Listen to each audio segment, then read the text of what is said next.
Paris, France, a city of firelight and fury. Centuries of ambition carved into narrow streets and grand boulevards. Kings build it, revolutionaries tear it apart. Artists, lovers, and visionaries remake it again and again. And through it all, fiercely proud Parisians, stubborn, passionate, impossible to silence, push history forward with every protest, every masterpiece, every whispered idea that changes the world. Using advanced AI to breathe motion into forgotten engravings and long silent photographs, we won't just tell this story, you'll see it unfold. From the ancient banks of the Seine to the glittering skyline of today, this is the entire history of Paris. Let's begin at the beginning.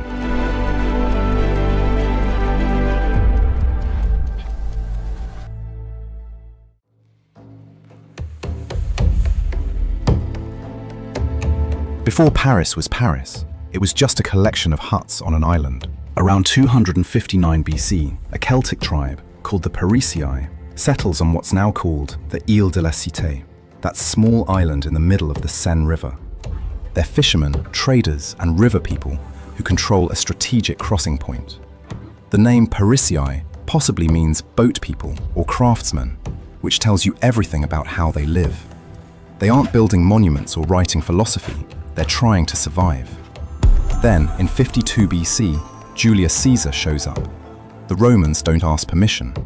They conquer the Parisii during Caesar's Gallic Wars, and the settlement is burned to the ground during the resistance. But Rome rebuilds it, bigger, better, with their trademark efficiency. They call it Lutetia, meaning marshy place or mid-water dwelling, not exactly glamorous.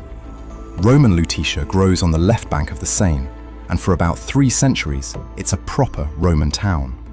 They build an amphitheatre that can hold 15,000 people, bathhouses, temples, and the foundations of what will later become the Latin Quarter. The roads are straight, the aqueducts work, and if you're a Roman citizen, life is actually pretty comfortable. But empires don't last forever. By the 3rd century, Germanic tribes are raiding from the north, and Lutetia's residents retreat back to the safety of the Île de la Cité. They build walls, they fortify. The Roman dream is crumbling, and Lutetia is becoming something else, something that needs a new name. That name is about to arrive with a woman who becomes the city's patron saint, just as everything is about to fall apart.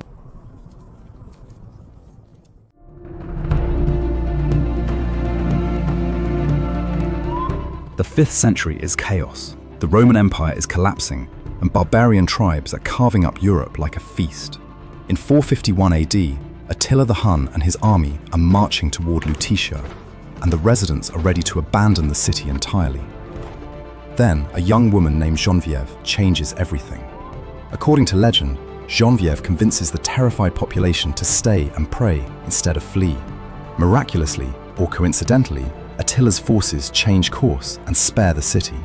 Geneviève becomes Saint Geneviève, the protector of Paris. Whether you believe in miracles or military strategy, one thing is certain. Paris survives, and the legend of Geneviève gives the city something it desperately needs: hope. By 508 AD, Clovis I, king of the Franks, makes Paris his capital. This is when the city truly becomes Paris, taking its name from the Parisii tribe that lived there 1,000 years before. Clovis converts to Christianity, and Paris becomes the spiritual and political center of a new kingdom. Churches start rising. The city is no longer just a Roman outpost, it's becoming something distinctly French. But then come the Vikings. Starting in 845 AD, Norse raiders sail up the Seine and attack Paris repeatedly. They don't want to settle, they want gold, and Paris has it. The city pays them off with £7,000 of silver to leave, more extortion than a victory. The worst siege comes in 885 AD, when the Vikings blockade Paris for months. Only a few hundred defenders hold the fortified bridges against thousands of Norsemen. They hold on, barely, until reinforcements arrive. Paris survives again, but it learns a hard lesson. If you want to keep existing, you better build stronger walls. By the year 1000, Paris is still small, still centered on that island, but it's growing. Markets are expanding onto both banks of the Seine. The city is becoming a crossroads, a place where power, religion, and commerce are starting to converge. And soon, Paris begins building the monuments that define it for centuries to come.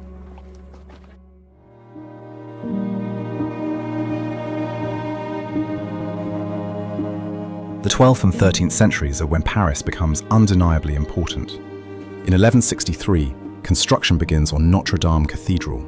It takes nearly 200 years to complete, and it's audacious, a building so ambitious it seems to defy gravity. Gothic architecture is the cutting edge of medieval engineering, and Notre Dame is its masterpiece. Those flying buttresses, the rose windows, the sheer vertical reach toward heaven. It's a statement. Paris is announcing itself to the world. Around the same time, the University of Paris is taking shape. By the early 1200s, scholars from across Europe are flocking to the left bank to study theology, philosophy, and law. This is one of the first universities in Europe, and it makes Paris an intellectual capital. The Latin Quarter gets its name because students and professors speak Latin. This is where medieval Europe is learning how to think. King Philip II, who rules from 1180 to 1223, transforms Paris from a medieval town into a real city. He paves the streets, literally, they've been mud before, and builds the Louvre. But not the museum you know today. Philip's Louvre is a fortress, a castle designed to protect the city from invasion. Thick walls, a moat, a tower to store the royal treasury. Paris is saying, we're not getting sacked again. The city's population explodes. By 1300, Paris has around 200,000 people, making it one of the largest cities in Europe. Markets thrive, guilds control the trades. The city expands beyond the Ile de la Cité onto both banks, and bridges multiply. But wealth attracts envy, and Paris is about to learn that being important means becoming a target.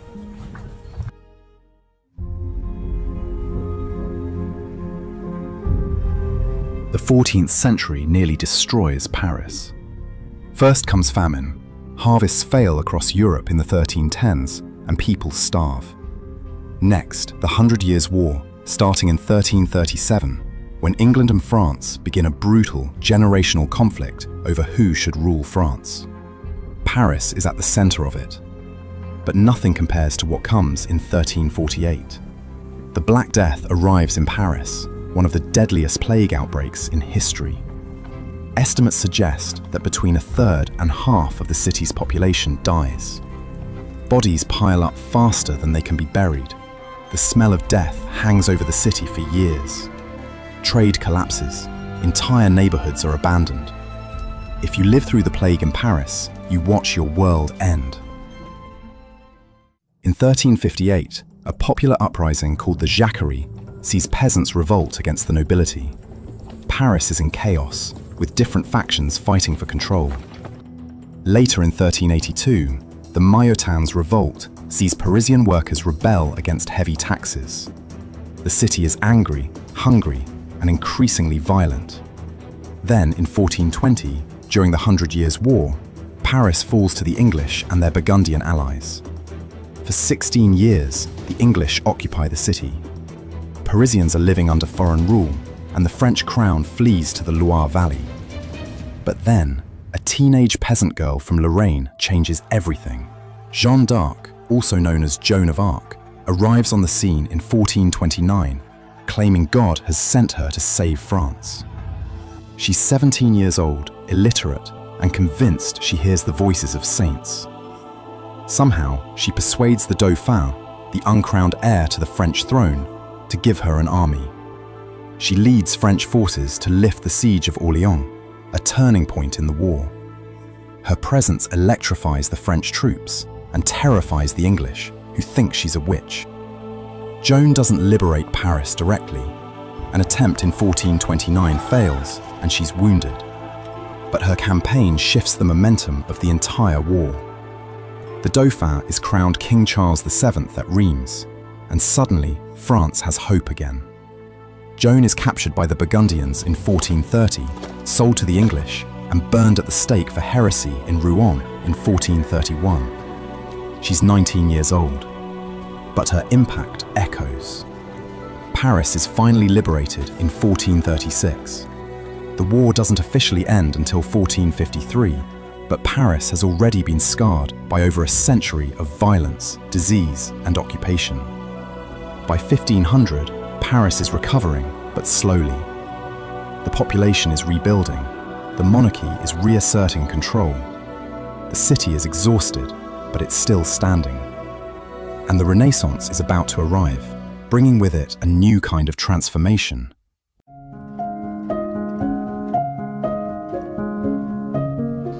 The 16th century brings both beauty and bloodshed to Paris. King Francis I, who rules from 1515 to 1547, brings Renaissance culture from Italy to France. He rebuilds parts of the Louvre, transforming it from a medieval fortress into a Renaissance palace. He invites Leonardo da Vinci to France, who spends his final years there. Art, architecture, and humanism are flourishing. Paris is becoming elegant. But there's a problem. By the 1560s, France is divided between Catholics and Protestant Huguenots, and Paris is fiercely Catholic. Tensions explode on August 24, 1572, during the St. Bartholomew's Day massacre. What starts as an assassination of Huguenot leaders turns into a city-wide slaughter. Catholic mobs hunt down Protestants in the streets. Thousands are killed in Paris over several days, with bodies thrown into the Seine. The violence spreads across France, and estimates suggest 70,000 people die nationwide. It's one of the darkest chapters in the city's history. The wars of religion continue for decades, and Paris remains a Catholic stronghold. In 1589, King Henry III is assassinated in Paris, and Henry IV, a Protestant who converts to Catholicism to secure the throne, supposedly says, "Paris is well worth a mass." He enters Paris in 1594, ending the siege of the city and beginning a slow process of healing. Henry IV tries to rebuild Paris's reputation. He commissions the Pont Neuf, the oldest surviving bridge in Paris, completed in 1607. He lays out the Place des Vosges, one of the first planned squares in the city. Paris is recovering, but religious scars run deep. As the 16th century closes, Paris is exhausted from war, but ready to transform once again, this time into the absolute center of European power.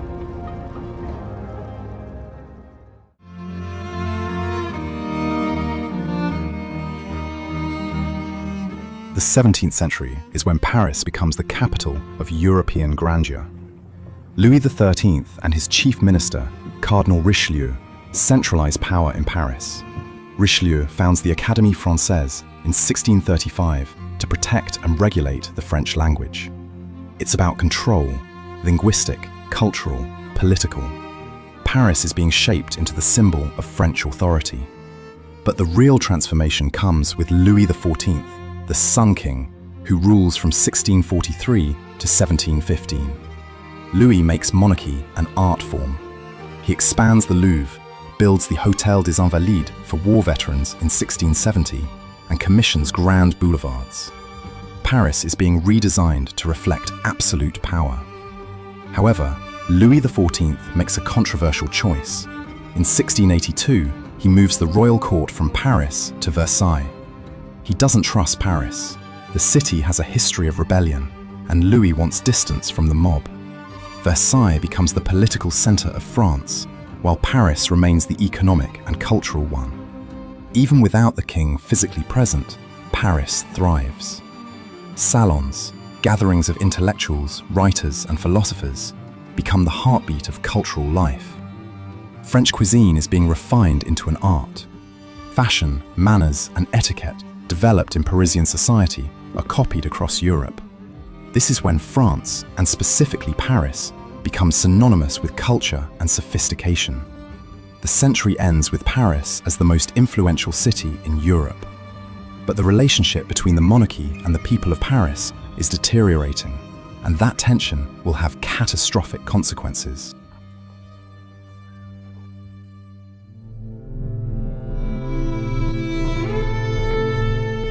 The 18th century begins with elegance and ends with blood. This is the age of enlightenment, and Paris is its capital. Philosophers like Voltaire, Rousseau, and Diderot meet in cafes and salons, questioning authority, debating reason, and imagining new forms of government. The Encyclopédie, published in Paris, tries to compile all human knowledge and challenges the church's monopoly on truth. Ideas are dangerous, and Paris is full of them. But below the salons, Paris is rotting. The city's population swells to over 600,000, making it one of the largest in Europe. The poor live in filthy, overcrowded neighborhoods. Sanitation is medieval, disease is rampant.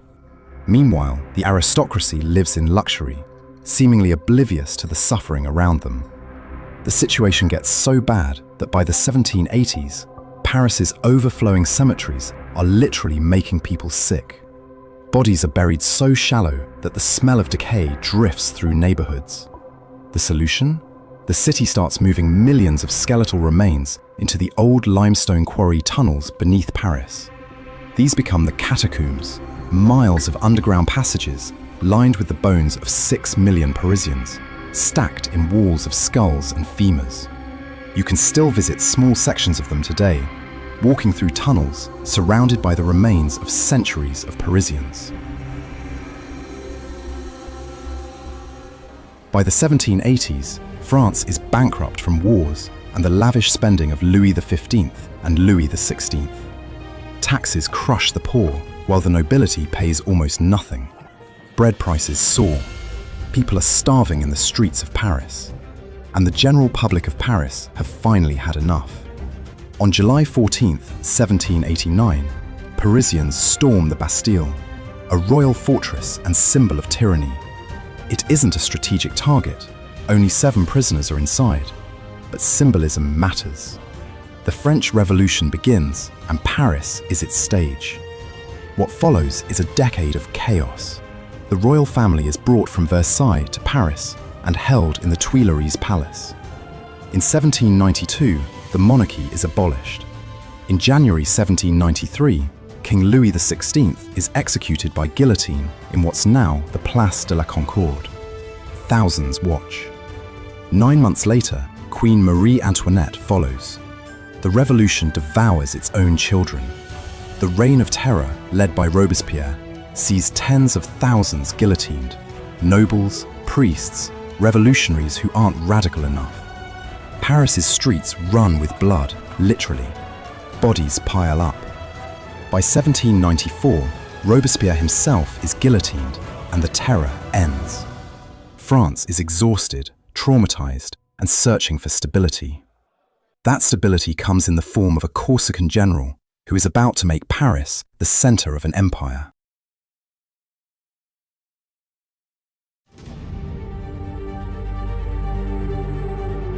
Napoleon Bonaparte seizes power in 1799, and Paris becomes the capital of an empire. Napoleon is a dictator, but he's also a builder. He understands that greatness requires monuments. He commissions the Arc de Triomphe in 1806 to honor his armies, though it isn't completed until 1836. He orders the construction of the Rue de Rivoli, a grand street running through the heart of Paris. He reforms the legal system with the Napoleonic Code, which still influences law across Europe today. Napoleon also loots. As his armies conquer Europe, he brings back treasures and displays them in the Louvre, which he transforms into a public museum. The Louvre becomes a statement. Paris is the cultural capital of the world, and all roads lead here. But empires built on conquest don't last. Napoleon's disastrous invasion of Russia in 1812 and his defeat at Leipzig in 1813 bring foreign armies to Paris's doorstep. In 1814, Paris is occupied by Russian, Prussian, and Austrian troops. Napoleon abdicates and is exiled to Elba. He comes back in 1815 for the 100 Days, but his final defeat at Waterloo ends the dream. Napoleon is exiled again, this time to St. Helena, where he dies in 1821. Paris is left to reckon with what Napoleon builds and what he destroys. The city has been the heart of an empire that reshapes Europe, but now it's occupied, humbled, and facing an uncertain future.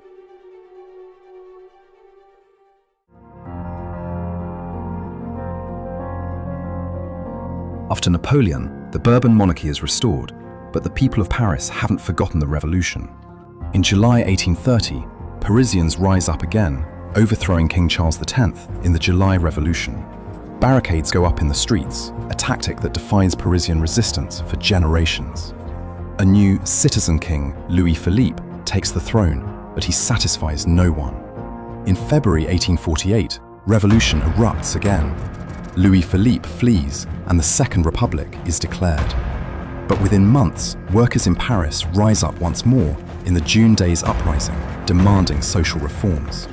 The army brutally suppresses them, killing thousands. Paris is a city at war with itself.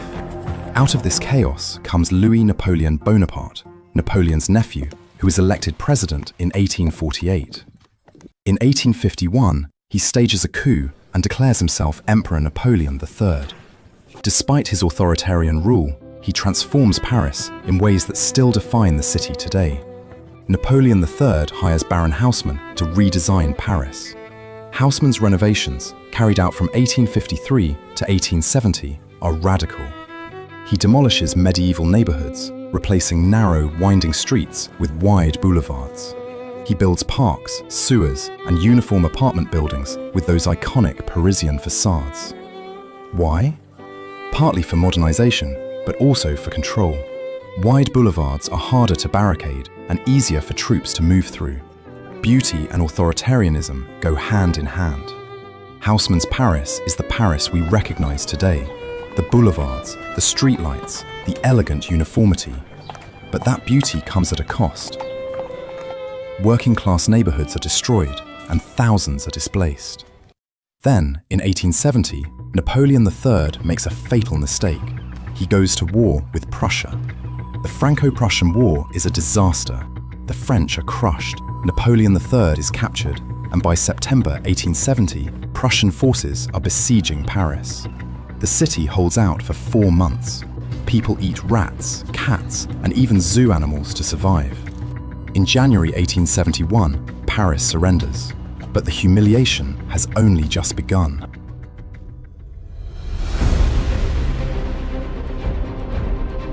In March 1871, after the siege, Parisians refused to accept defeat quietly. Radical workers, revolutionaries, and citizens established the Paris Commune, a short-lived revolutionary government that lasts just 2 months. The communards want social reforms, workers' rights, and direct democracy. They're idealistic, disorganized, and doomed. The French government, based in Versailles, sends in troops.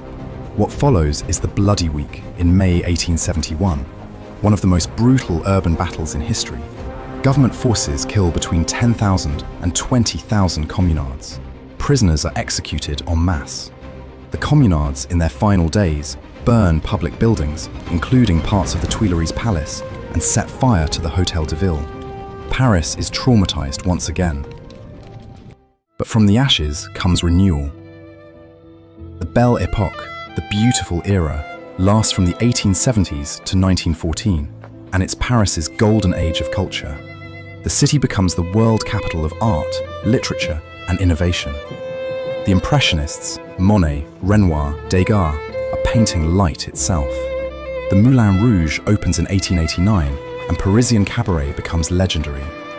Writers like Émile Zola and Victor Hugo define the age. In 1889, the Eiffel Tower is built for the World's Fair. Parisians hate it at first, call it an eyesore, a metal monstrosity. But it becomes the symbol of Paris, of modernity, of human ambition reaching toward the sky. The Paris Metro opens in 1900 with its distinctive Art Nouveau entrances designed by Hector Guimard. The Grand Palais and Petit Palais are built. Paris is thriving, cosmopolitan, electric. But beneath the glamour, tensions are rising across Europe. Alliances are forming, militaries are arming. And in 1914, the lights go out across the continent.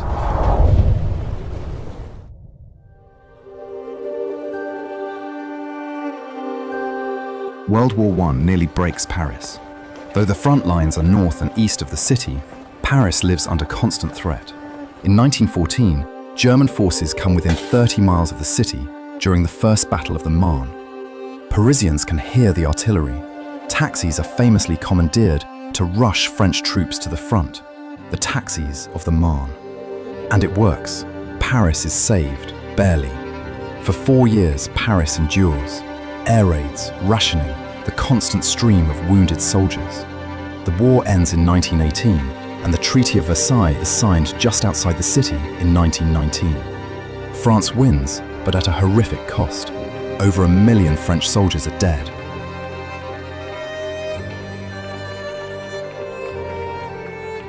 The 1920s bring the Année Folle, the crazy years. Paris becomes the cultural capital of the world once again. American jazz floods the nightclubs. Writers and artists, Ernest Hemingway, F. Scott Fitzgerald, Gertrude Stein, Pablo Picasso, make Paris their home. The lost generation finds refuge here. Coco Chanel revolutionizes fashion from her boutique on Rue Cambon, liberating women from corsets and introducing the little black dress, costume jewelry, and Chanel No. 5 perfume. She's making Paris synonymous with modern elegance and style. Paris is alive, electric, and modern. It's the place to be if you're young, ambitious, or running from something. But the party can't last. By the 1930s, economic depression grips Europe. Fascism is rising in Germany, Italy, and Spain. In Paris, political tensions intensify. The far-right riots in 1934. Refugees fleeing persecution begin arriving in the city. In 1939, war returns, and this time, Paris won't be spared.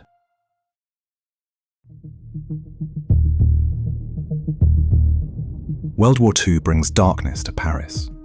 When Germany invades France in May 1940, the French military collapses within weeks. On the 14th of June 1940, German troops march into Paris. The city is declared an open city to avoid destruction, meaning it surrenders without a fight. The French government flees. The swastika flies over the Eiffel Tower. For 4 years, Paris lives under Nazi occupation. Cafes, theatres and nightclubs stay open, but they serve German officers. Jewish Parisians are rounded up. Over 13,000 are arrested in the Veldiv roundup in July 1942 and sent to concentration camps. Most never return. But resistance exists. The French resistance carries out sabotage, publishes underground newspapers, and smuggles Allied pilots. Parisians resist in small, dangerous ways, distributing leaflets, hiding Jews, risking everything. In August 1944, as Allied forces close in, Parisians rise up. The Paris uprising begins on the 19th of August. Barricades go up across the city again. The resistance fights street by street against German forces. Hitler orders the city burned, but the German commander, Dietrich von Holtitz, disobeys. On the 25th of August, 1944, French and American forces enter Paris. General Charles de Gaulle walks down the Champs-Élysées in triumph. Paris is free. But liberation comes with a cost. Collaborators are punished, sometimes violently. Women who have relationships with Germans have their heads shaved in public. The city is scarred, angry, and trying to figure out who it wants to be after such betrayal. Recovery takes decades.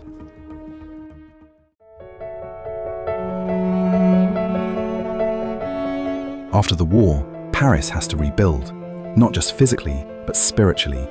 The city becomes a center of existentialism. Philosophers like Jean-Paul Sartre and Simone de Beauvoir hold court in cafes, grappling with questions of freedom, responsibility, and meaning after the horrors of war.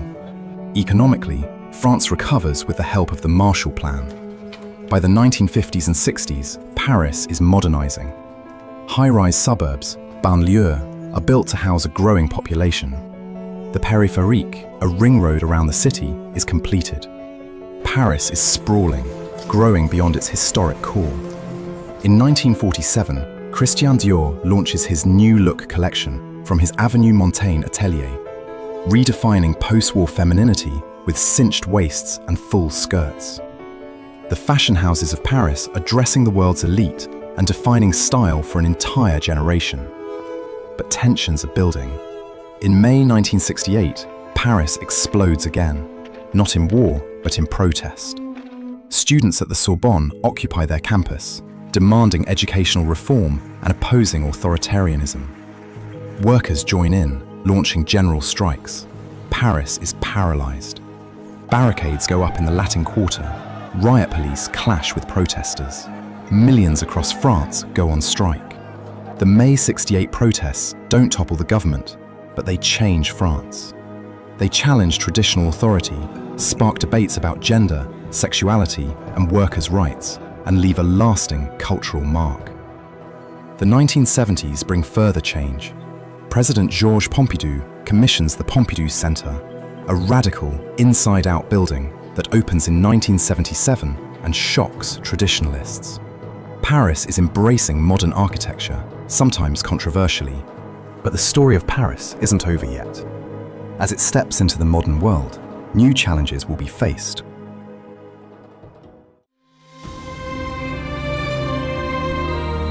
The last 40 years see Paris continue to evolve.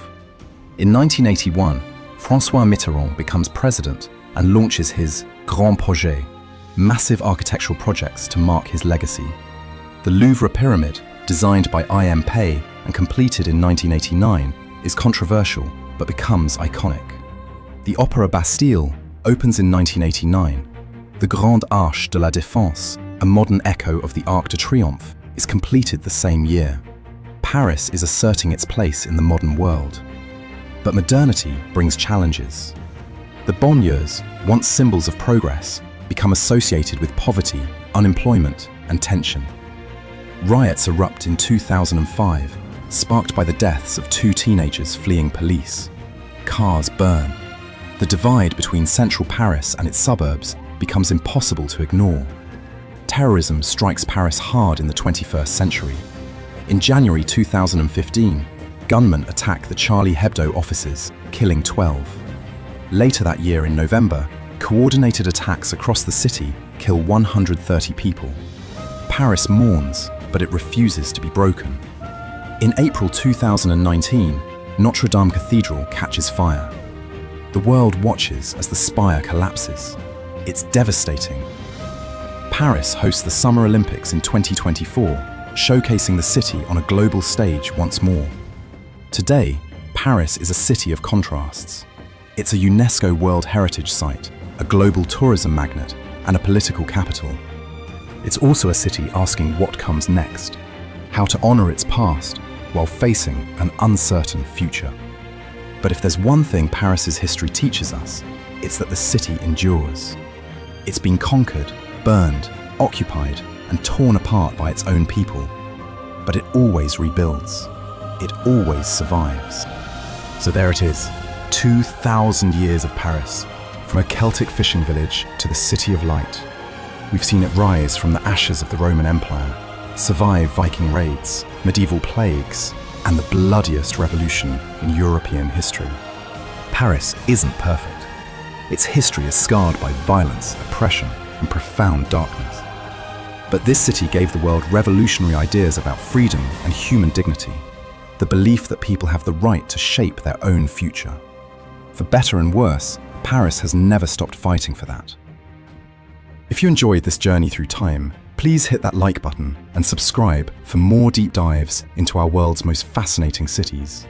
There's so much more to explore, and as always, we'll see you in the past.